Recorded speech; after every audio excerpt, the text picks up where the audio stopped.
তো আজকে রাতে আমাদের ডিনারে হচ্ছে খিচুড়ি, গরম গরম ডালিয়ার খিচুড়ি, ডালিয়ার মুগ ডাল দিয়ে খিচুড়ি বানিয়েছি আজকে, আর চালের খিচুড়ি বানাইনি।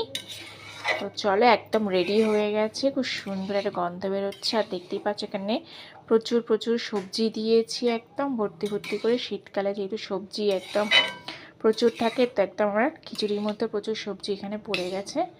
টমেটো আছে, শিম আছে, মূলোও দিয়েছি। মূলোটা ঝাঁঝ নেই, বেশ একটু মিষ্টি মিষ্টি মূলো। কপি আছে, টমেটো আছে, লঙ্কা আছে। চলো, আলু দিই না, আলু যেহেতু আমার হাজব্যান্ড পছন্দ করে না, তো আলু দিই না। আর কড়াইশুঁটি দিলে হতো, কড়াইশুঁটি দিতে ভুলে গেছি। যাই হোক, চলো, হয়ে গেছে। নামার আগে জাস্ট একটুখানি ঘি ছড়িয়ে দেবো, আরও বেশ ভালো লাগবে আমি খেতে।